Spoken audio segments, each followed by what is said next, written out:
வணக்கம் நண்பர்களே. மதுரை சித்திரை திருவிழாவில் பார்த்திங்கன்னா சுவாமிகள் அழகர் மலையிலிருந்து பெறப்பட்டு வண்டியூருக்கு தான் சேரும். இது வண்டியூர் வீரராகவ பெருமாள் கோவில். இந்த வண்டியூர் பார்த்திங்கன்னா மிக பெருமை வாய்ந்த விஷயங்கள் உண்டு. ராணி மங்கம்மாள் சாலை அப்படின்றது பார்த்திங்கன்னா ஆட்சி புரியும் போது ராணி மங்கம்மாள் அவர்கள் போட்ட சாலை இன்னும் இருக்குது. இன்னும் அந்த பேரை தாங்கி வண்டியூரையும் ரிங் ரோடை இணைக்கக்கூடிய சாலையாக அது இருக்குது, ராணி மங்கம்மாள் சாலை. அடுத்து வண்டியூருக்கு இன்னொரு பெருமையும் உண்டு, பாரம்பரிய பெருமை. அதாவது பார்த்திங்கன்னா தராசில் பார்த்திங்கன்னா விட்டம்னு ஒன்று செய்வாங்க. 2 தராசு இந்த பக்கம் இந்த தட்டு இருக்குன்னா நடுவில் அந்த விட்டம் தயாரிக்கக்கூடிய இடம் வண்டியூர் தான். அது ஒரு சிறப்பு வாய்ந்த பெருமை வாய்ந்தது. அடுத்தபடியாக பார்த்திங்கன்னா இந்த வண்டியூர் பெருமாள் கோவிலோட நீள அகலங்கள் வாஸ்து முறைப்படி ஆயாதி விதிப்படி கட்டப்பட்டதாக இருக்குது. அடுத்து இந்த பெருமாள் கோவில் கோபுரங்கள் பார்த்திங்கன்னா வட்ட வடிவமாக டூம் மாதிரி தான் எப்போவுமே அமைப்பாங்க.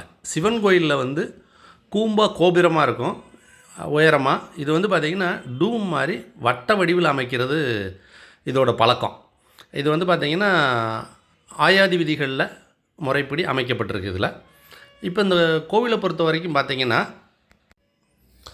இங்கே நின்ற கோலத்தில் பெருமாள் இருப்பார். அடுத்து 3 வாகனங்கள் மாறக்கூடிய இடம் வண்டியூர். அந்த ஒரு தனிச்சிறப்பு வாய்ந்தது. அதே போல் பார்த்திங்கன்னா இந்த வண்டியூர்ன்ற பேர் பார்த்திங்கன்னா மருவி வந்ததாக சொல்லுவாங்க. மண்டியூர் அப்படின்றது வண்டியூர்னு வந்ததாக சொல்கிறது உண்டு. வாஸ்து விதிப்படி நிறுத்த மண்டபம் உள்ள நுழைஞ்சோன்னே கோபுரத்துக்கு அடுத்து நிறுத்த மண்டபம் அமைஞ்சிருக்கும். அதுக்கு அடுத்தபடியாக பார்த்திங்கன்னா மகா மண்டபம். அப்புறம் பார்த்திங்கன்னா கற்ப கிரகத்துக்கு முன்னால் அந்த விசாலம் கொடுத்து அழகாக முறைப்படி பார்த்திங்கன்னா அந்த வாஸ்து விதிப்படி அமைக்கப்பட்ட இது பழைய கோவில். ஆனால் முன்புறம் உள்ள கோபுரம் பார்த்திங்கன்னா முன்னால் சின்னதாக தான் இருக்கும். இப்போ அது பார்த்திங்கன்னா சிறப்பாக வேலை பார்க்குறதுக்காக பணிகள் நடந்துக்கிட்டு இருக்குது.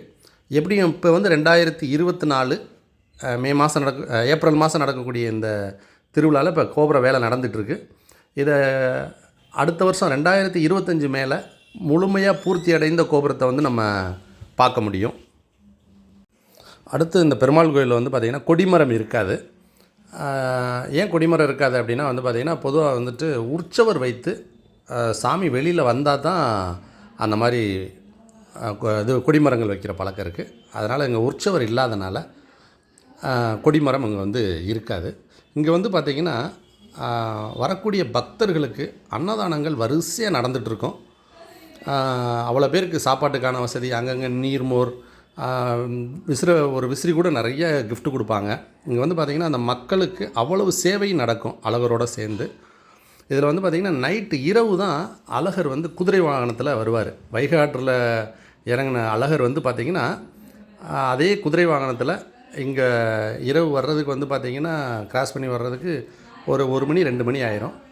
இரவு வாகனம் இங்கே தங்கிட்டு மறுநாள் காலையில் பார்த்திங்கன்னா அடுத்து சேஷ வாகனத்தில் வருவார். சேஷ வாகனம் அப்படின்றனா ஆதிசேஷன் சொல்லுவோம் இல்லைங்களா, நாகர், சிலருக்கு தெரியாது, ஸ்னேக். உள்ள பசங்களுக்கு ட்ரெண்டுக்கு சொல்லணும்னா ஸ்னேக்குன்னு சொல்லணும். அந்த வாகனத்தில் பார்த்திங்கன்னா அழகர் காலையில் இங்கேருந்து கிளம்புவார். அவர் கிளம்பி அப்படியே போய் தேனூர் மண்டபம்னு வண்டியூரில் இருக்குது ஆற்றோரத்தில். அங்கே போயிட்டு கொக்குக்கு மோட்சம் கொடுக்குறதுன்னு ஒரு இது தாத்பரியம் இருக்குது. அதை முடிச்சுட்டு அப்புறம் அங்கேருந்து வண்டியூரை விட்டு கிளம்புவார். அதனால் 3 வாகனங்கள் பார்த்திங்கன்னா இருக்கக்கூடிய மாறி வரக்கூடிய இடம் வண்டியூர். இது பார்த்திங்கன்னா 2வது வாகனமான சேஷ வாகனம் காலையில் கிளம்புறது. மதியத்துக்கு மேலே பார்த்திங்கன்னா கருட வாகனம். அப்படின்னா கருட வாகனம்ன்றது ஒரு கருடர் உட்காந்துருக்கிற மாதிரி, அதில் இங்கேருந்து கிளம்பி போவார், வண்டியூர்லேருந்து கிளம்பி போவார். இப்போ நீங்கள் பார்த்துட்ருக்கிறது தான் சேஷ வாகன பவனி வந்துட்டுருக்காங்க. அது கோவிலை உள்ளுக்குள்ளே வரும்போதும் கோவிலை ஒரு தடவை வலம் வந்துட்டு தான் உள்ளே போகும் சுவாமி. கிளம்பும்போதும் கோவிலை ஒரு முறை வலம் வந்துட்டு தான் வெளியில் கிளம்பி சுவாமிகள் கிளம்பும். மதுரை சித்திரை திருவிழா உலக மக்களே ஆர்வம் பார்க்கக்கூடியது. நன்றி, வணக்கம்.